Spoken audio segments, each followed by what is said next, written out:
मुख्यमंत्री नीतीश कुमार ने की बड़ी पहल। कोरोना में अनाथ हुए बच्चों को दिए जाएंगे 1500 रुपए प्रति माह। मुख्यमंत्री ने ट्वीट कर दी जानकारी।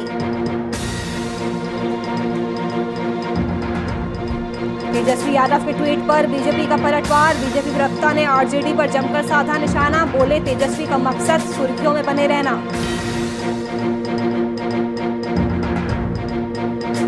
मधेपुरा में उप स्वास्थ्य केंद्र बना तबेला। डॉक्टर की नियुक्ति कागजों तक ही सीमित। स्वास्थ्य सेवा केंद्र को बनाया मक्का जमा करने का केंद्र।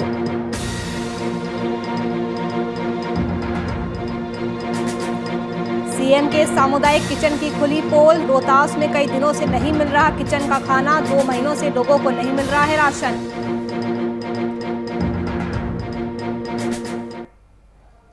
नमस्कार, वीआईपी न्यूज देख रहे हैं आप। मैं आपके साथ नुपुर सक्सेना। रुक करते हैं खबरों की ओर। बिहार के मुख्यमंत्री नीतीश कुमार ने एक बड़ी पहल की है। सीएम ने ऐलान किया है कि कोरोना में अनाथ हुए बच्चे जो 18 वर्ष की आयु तक के हैं, उन्हें 1500 रुपए प्रति महीने दिए जाएंगे। और इसकी जानकारी मुख्यमंत्री नीतीश कुमार ने खुद ट्वीट करके दी है।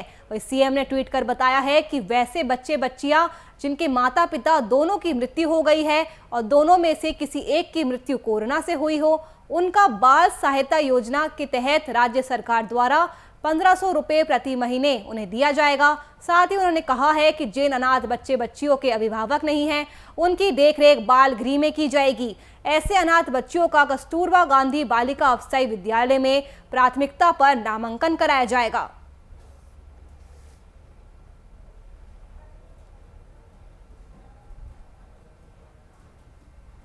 इसी खबर पर ज्यादा जानकारी के लिए हमारे संवाददाता कुमार गौतम हमारे साथ जुड़ चुके हैं। गौतम, जिस तरह से कोरोना काल में कई बच्चों ने अपने माता पिता को खो दिया, तो ऐसे में नीतीश कुमार ने एक बहुत ही अच्छी और बड़ी पहल की है। बिल्कुल नुपुर, ये काबिले तारीफ है और सराहना करनी होगी इस वक्त सरकार की, जिन्होंने उस गरीब, मासूम और अनाथ बच्चों के लिए एक ऐसी पहल की है जिससे न सिर्फ उनके पढ़ाई लिखाई के साथ साथ उनका जीवन यापन हो, उनका लाइफ कैसे बने, क्योंकि बच्चे देश के भविष्य हैं। और ऐसे परिस्थितियों में जब अपने माता पिता को जब जो बच्चे खो देते हैं, उनके खोने का गम क्या होता है, शायद दुनिया का कोई भी आदमी इस वक्त नहीं समझ सकता, सिर्फ वो बच्चे समझते हैं। लेकिन सरकार ने मरहम के तौर पे ही सही, लेकिन जो मुआवजे की राशि, जो पढ़ाई लिखाई का खर्च और जो राशि की बातें कही है, ये एक अच्छे संकेत हैं, सरकार की अच्छी सोच है। और प्रधानमंत्री केंद्र सरकार की तरफ से भी बाकायदा ये निर्णय लिया गया था, तो एक अच्छी पहल है राज्य सरकार की तरफ से भी, क्योंकि राज्य में ऐसे कई परिवार हैं, ऐसे कई बच्चे हैं जो अनाथ हो गए हैं इस वक्त। उनको उनके सर से माता पिता का साया उठ गया है।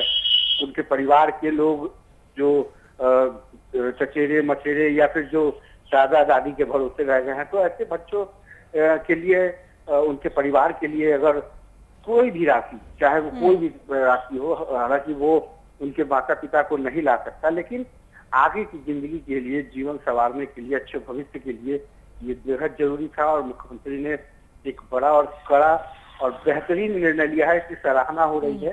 तमाम लोग जो भी इस खबर को देख रहे हैं, सुन रहे हैं, उसको उनके प्रति जो भावना है, जो बच्चे अनाथ हो गए हैं, जिन्होंने कोरोना के संकट की घड़ी में अपने माता पिता को खो दिया, आप कल्पना नहीं कर सकती इस मानवीय पहलू। गौतम, ये 1500 रुपए बच्चों के क्या खाते में दिए जाएंगे या कैसे उन्हें मिलेंगे? क्योंकि हर बच्चे का खाता हो ये जरूरी नहीं है। नहीं, ये आपका सवाल सही है कि हर बच्चे का खाता हो ये जरूरी नहीं है, लेकिन सरकार जब किसी चीज को अडॉप्ट करती है तो ये सरकार की निगरानी में ये बच्चे रहेंगे।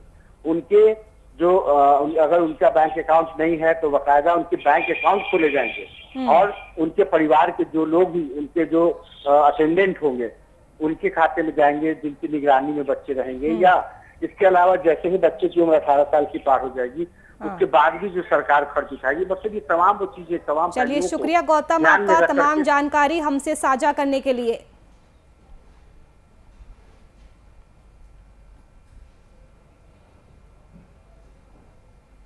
हिंदी पत्रकारिता दिवस पर मुख्यमंत्री हेमंत सोरेन ने पत्रकारिता से जुड़े लोगों और राज्यवासियों को इसकी शुभकामनाएं दी है। उन्होंने कोरोना संक्रमण काल में पत्रकारों द्वारा किए गए योगदान की सराहना की। साथ ही उन्होंने पत्रकारों द्वारा चौथे स्तंभ के रूप में बखूबी अपने कर्तव्य का निर्वहन भलीभांति ढंग से किए जाने की बात कही।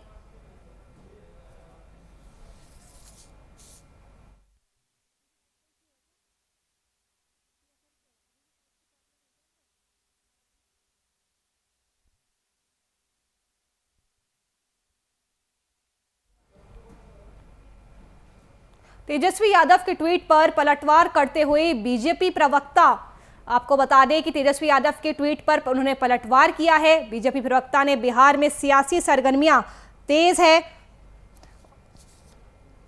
उन्होंने कहा है कि नेता प्रतिपक्ष तेजस्वी यादव जिस तरीके से दिल्ली में बैठकर लगातार ट्वीटबाजी कर रहे हैं, जिसके कारण उनकी गंभीरता खत्म होती जा रही है। उनका मकसद सिर्फ खबरों की सुर्खियों में बने रहना है।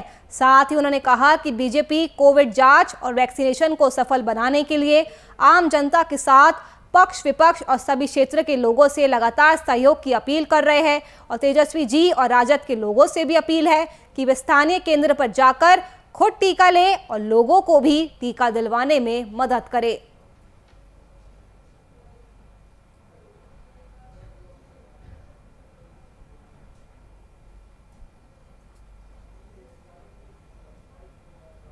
उनको अब लोग सीरियसली लेना भी छोड़ देंगे। तेजस्वी यादव जी दिल्ली में ऐशो आराम फरमा रहे हैं और ट्वीट करके कुछ ऐसी बातें कहना चाहते हैं, करते दिखाना चाहते हैं जिससे वे सुर्खियां बटोर सके। बिहार सरकार कोविड वैक्सीनेशन को लेकर के, जांच को लेकर के पूरी तरह से संकल्पित है और सतत प्रयत्नशील है। हम तो सभी से अपील करते हैं, तेजस्वी यादव जी से भी अपील करते हैं, आरजेडी के लोगों से भी, विपक्ष के सभी नेताओं से अपील करते हैं कि कोविड वैक्सीनेशन को 100% सफल बनाने में अपनी भूमिका निभाएं। तेजस्वी यादव जी की ट्विटरबाजी के कारण उनको अब लोग सीरियसली लेना भी छोड़ देंगे। तेजस्वी यादव जी दिल्ली में ऐशो आराम फरमा रहे हैं और ट्वीट करके कुछ ऐसी बातें कहना चाहते हैं।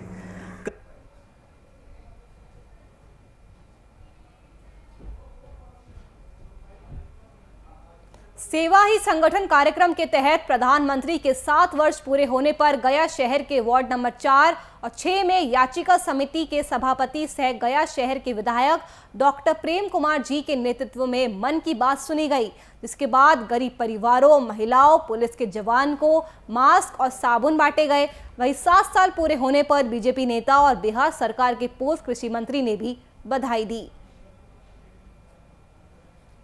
मास्क भारतीय जनता पार्टी द्वारा सेवा ही संगठन कार्यक्रम के तहत ज्ञान, मोक्ष एवं मां मंगलदायिनी की पावन धरती पर उत्तरी मंडल के वार्ड नंबर 4 और 6 में माननीय प्रधानमंत्री जी की मन की बात सुनने के उपरांत गरीबों, महिलाओं, पुलिस के जवानों और युवाओं के बीच मास्क और साबुन का भारतीय जनता पार्टी कार्यकर्ताओं द्वारा वितरण किया गया।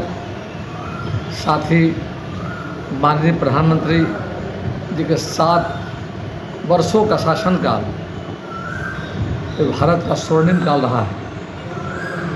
देश का चौमुखी विकास हुआ है। गांव, गरीब, किसान, नौजवान, महिलाओं, समाज के हर वर्गों की चिंता हमारी सरकार ने की। केंद्र में बीजेपी के 7 साल पूरे होने के अवसर पर बीजेपी इस दिन को सेवा दिवस के रूप में मना रही है। इस मौके पर प्रधानमंत्री मोदी ने मन की बात कार्यक्रम के जरिए लोगों को संबोधित किया।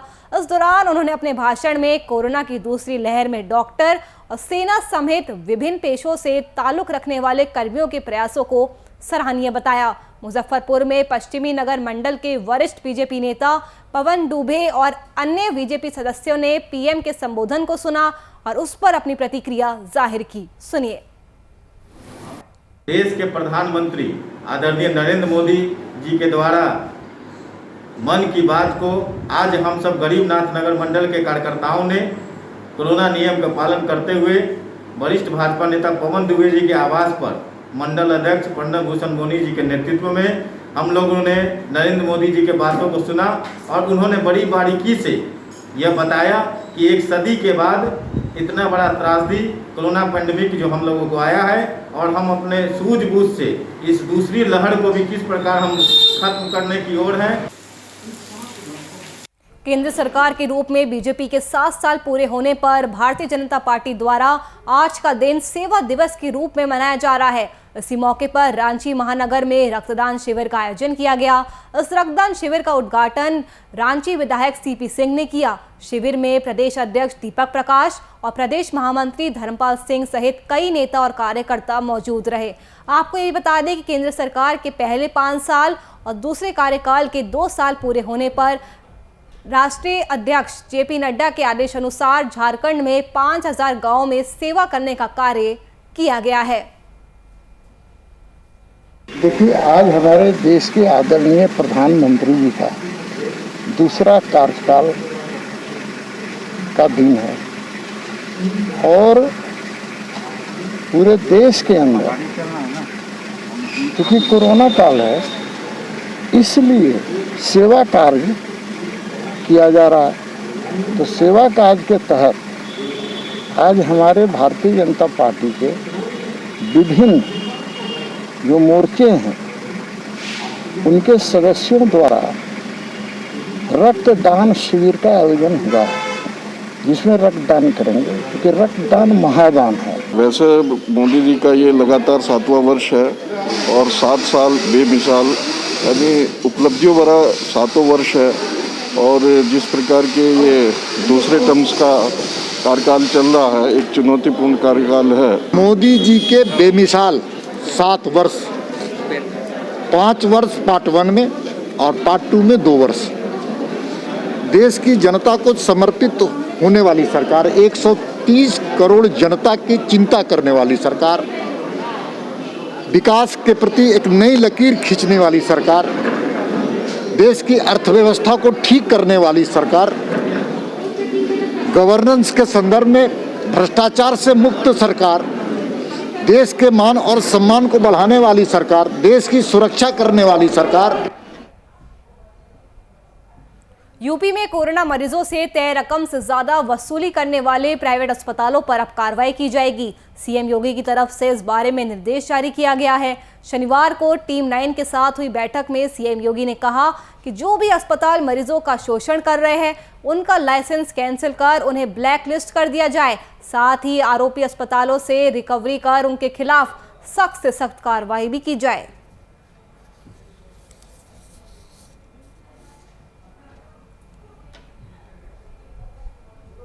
वहीं लालू प्रसाद यादव लॉकडाउन के बाद पटना आ सकते हैं। अभी लालू अपनी बेटी मीसा भारती के दिल्ली स्थित आवास में रह रहे हैं।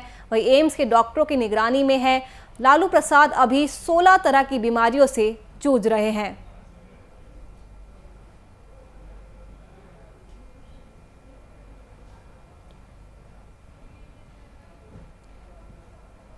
पाकुड़ के महेशपुर प्रखंड निर्बांध नमक गांव में ग्रामीण आज भी मूलभूत सुविधाओं की कमी से जूझ रहे हैं। आपको बता दें, उनके पास शुद्ध पीने का पानी नहीं है, पक्के सड़क की भी कमी है। खराब सड़क की ही देन है कि एम्बुलेंस भी यहां तक नहीं पहुंचती है। ग्रामीणों के अनुसार चुनाव काल में नेता मंत्री वोट मांगने जरूर आते हैं, लेकिन वादे पूरे करने के नाम पर इन्हें सिर्फ धोखा मिलता है। ये रोड जो है कि 7 साल पहले बना है और अभी तक कोई भी अधिकारी इस गांव पे नहीं आया। ये गांव जो है कि निर्बांध है, अस्कंदा पंचायत पड़ता है और ये महेशपुर से 25 किलोमीटर दूर पर पड़ा हुआ है। जब से ये रोड बना है अभी तक कोई अधिकारी नहीं आया, जिसके चलते ये रोड का बदहल हो गया।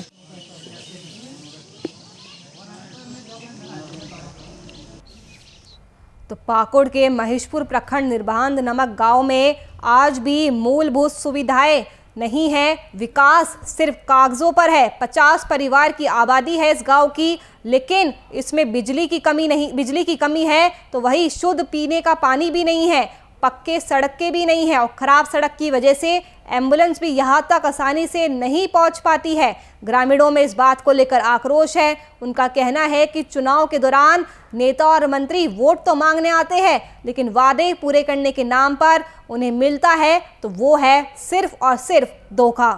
तो पाकुड़ के गांव की ये खबर, जहां पर आज भी ग्रामीण मूलभूत सुविधाओं से वंचित है।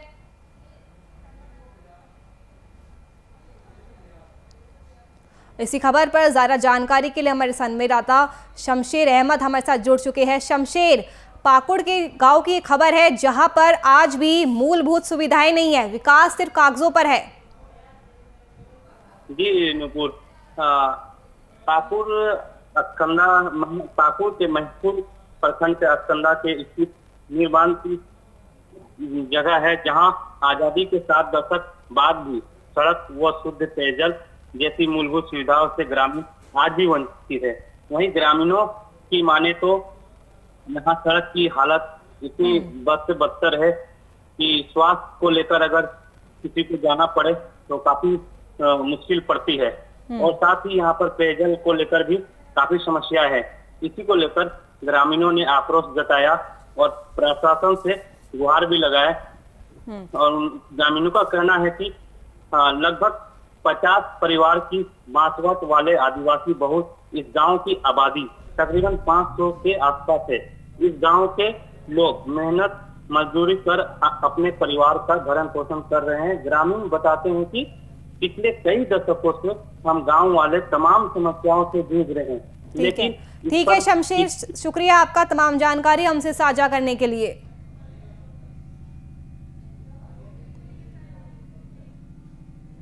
उदा किशुनगंज अनुमंडल मुख्यालय के लगभग उप स्वास्थ्य केंद्र भगवान भरोसे चल रहे हैं, जबकि कई जगहों पर एएनएम और डॉक्टर की नियुक्ति कागजों तक ही सीमित है। वही राज्य सरकार लोगों को बेहतर स्वास्थ्य सुविधा मुहैया कराने का दावा कर रही है। सरकार द्वारा कई अस्पतालों को आधुनिक सुविधाओं से लैस भी किया जा रहा है, लेकिन उदा किशुनगंज अनुमंडल मुख्यालय में स्वास्थ्य सेवा की बदहाली बड़े पैमाने पर देखने को मिलती है। वही अनुमंडल मुख्यालय में स्वास्थ्य सेवा की बदहाल स्थिति को देखकर यहाँ के लोग भी परेशान नजर आ रहे हैं। साथ ही कई बार इन उप स्वास्थ्य केंद्रों के सुधार के लिए विभागीय आदेश भी जारी हुए हैं, लेकिन जमीनी स्तर पर कुछ भी सुधार नहीं हुआ है।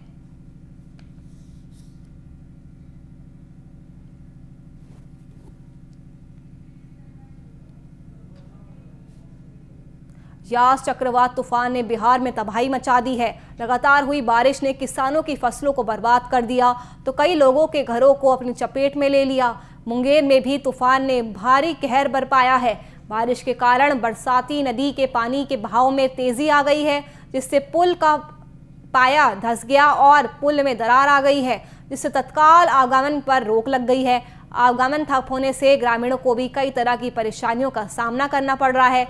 ग्रामीणों के द्वारा प्रशासन को इसकी सूचना दे दी गई है। पुल जो है ना, पुल ही टूट गया है, कारण कि वहाँ जो है पूरा दरार फटा हुआ है। पुल के जो बना हुआ है रोड और पाया तो बिल्कुल धंस गया है, धंसने पर और वो हाँ स्लैब जो है ऊपर का जो हिस्सा है वो फटा हुआ है, दोनों साइड से फट गया है, कभी भी वो गिर सकता है। और हम लोग को अभी डर लगता है जाने में, पब्लिक जो है परेशान है।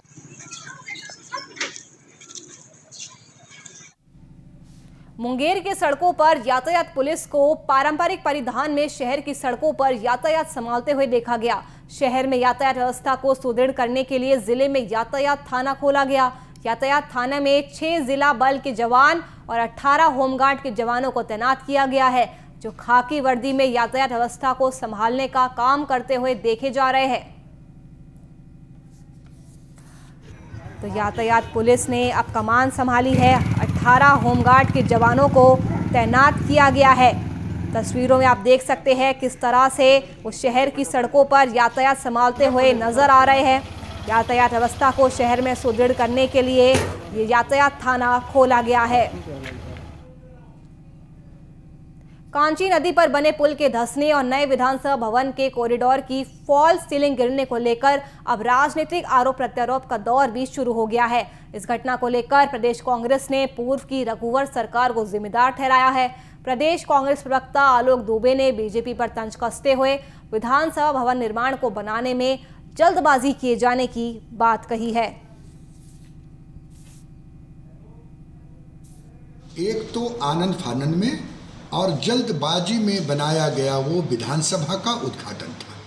माननीय प्रधानमंत्री जी से उद्घाटन कराया गया अपनी उपलब्धियां गिनवाने के लिए।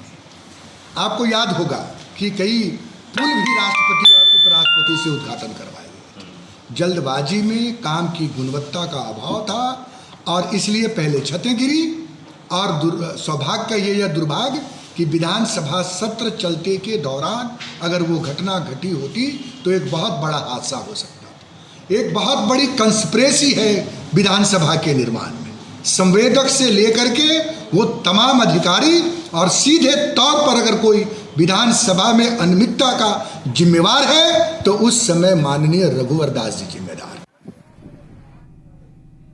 भारतीय जनता पार्टी की ओर से 30 मई यानी आज दूसरे कार्यकाल का दूसरा साल पूरा होने के मौके पर सेवा दिवस मनाने की घोषणा की गई थी और इसी के तहत बीजेपी के कार्यकर्ता जनता को मास्क, सैनिटाइजर जैसी जरूरत की चीजें उन्होंने मुहैया कराई। वहीं विपक्ष इस मुद्दे पर निशाना साधने का कोई भी मौका नहीं छोड़ रहा है। राजधानी पटना में कई जगहों पर पोस्टरों के जरिए विपक्ष ने केंद्र सरकार और राज्य सरकार पर जमकर हमला बोला है। इसके साथ ही राजद के प्रवक्ता मृत्युंजय तिवारी और राजद नेता शक्ति यादव ने केंद्र सरकार और राज्य सरकार को जमकर घेरा। केंद्र सरकार के 7 वर्ष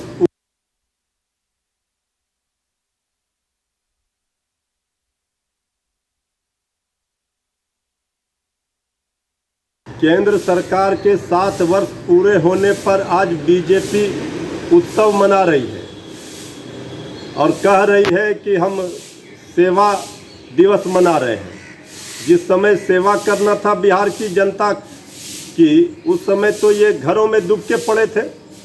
जब लोगों को ज़रूरत थी मदद की सरकार से, उस समय कहीं कोई बीजेपी के लोग नज़र नहीं आ रहे थे, मौत का तांडव हो रहा था। और जब सरकार ने पत्र निर्गत किया है कि कोई जनप्रतिनिधि, कोई मंत्री जनता के बीच नहीं जाएंगे, तो फिर आज बीजेपी कैसे इसका उल्लंघन करेगी? आदरणीय मुख्यमंत्री को रोक लगानी चाहिए इस पर। नेता प्रतिपक्ष को आपने निकलने की अनुमति नहीं दी, लोगों के बीच जाना चाह रहे थे, आपने कहा कि लॉकडाउन है इसलिए नहीं निकल सकते, बाकी लोगों के लिए लॉकडाउन है और बीजेपी ये उत्सव मना रही है। बिहार में फिर एक बार कोरोना जांच के फर्जीवाड़े खुल करके सामने आए। जो रपटे आई है दिल दहला देने वाला है। 90,000 मुजफ्फरपुर में सैंपल जांच का था पता नहीं, 30,000 भागलपुर में सैंपल जांच का था पता नहीं। जिन लोगों ने जांच आए बगैर अपनी जाने गंवाई है, यह आपराधिक मामला है नीतीश जी, एक क्रिमिनल नेग्लिजेंसी है आपकी।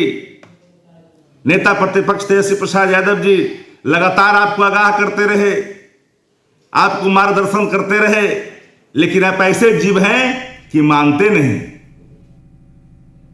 केंद्र में प्रधानमंत्री नरेंद्र मोदी के 7 साल पूरे होने पर बीजेपी देश भर में सेवा संगठन कार्यक्रम कर रही है। बिहार में भी 20,000 गांव में बीजेपी के नेता जगह जगह पर कार्यक्रम कर रहे हैं। वहीं राजधानी पटना के बहादुरपुर में बीजेपी विधायक अरुण कुमार सिन्हा ने सैकड़ों लोगों के बीच मास्क, सैनिटाइजर और भोजन बांटा। देश में यह इस उत्सव के रूप में मनाते हुए और सेवा ही संगठन है, इस रूप में कार्यक्रम हम चला रहे हैं।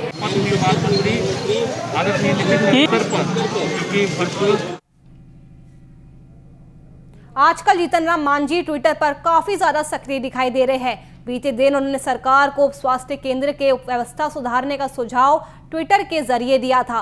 आपको बता दें कि कोरोना काल में ग्रामीण स्वास्थ्य केंद्रों में डॉक्टर और स्वास्थ्य कर्मी के नहीं रहने से कई लोगों की जान जाने के मामले को सोशल मीडिया के माध्यम से जीतन राम मांझी इस मुद्दे को उठाया था। इसी के साथ पूर्व सीएम और हम सुप्रीमो जीतन राम मांझी के इस ट्वीट पर राजद विधायक राकेश रोशन का बयान सामने आया है। उन्होंने जीतन राम मांझी को सच्चा जनप्रतिनिधि बताया और साथ ही राकेश रोशन ने स्वास्थ्य और उप स्वास्थ्य केंद्र के निर्माण को लेकर करोड़ों रुपए के घोटाले की बात कह डाली। साथ ही विधायक राकेश ने उप स्वास्थ्य केंद्र की गड़बड़ी की जांच सीबीआई से कराने की मांग की है। सही मायने में मांझी जी का जो वक्तव्य है, सरकार को आईना उन्होंने दिखाया है और आईना दिखाते हुए सरकार के गाल पर तमाचा मारने का काम किया है और सरकार को अपने जिम्मेवारियों का निर्वहन करने का उन्होंने एक मार्ग प्रशस्त करने का काम किया है। इसके लिए मैं उनको धन्यवाद देना चाहता हूं। क्योंकि राष्ट्रीय जनता दल इस विषय को लगातार उठा रही है पूरे बिहार में कि जो स्वास्थ्य व्यवस्था है ग्रामीण इलाकों में, वो बिल्कुल स्वास्थ्य व्यवस्था जो है चौपट है। ग्रामीण इलाकों में हेल्थ इंफ्रास्ट्रक्चर कहीं दिखाई ही नहीं पड़ता है। जो उप स्वास्थ्य केंद्र हैं या अतिरिक्त प्राथमिक स्वास्थ्य केंद्र हैं वो कागजों पर चल रहे हैं। चलिए फिलहाल के लिए इस बुलेटिन में इतना ही। देश और दुनिया की तमाम खबरों के लिए आप बने रहिए हमारे साथ। नमस्कार।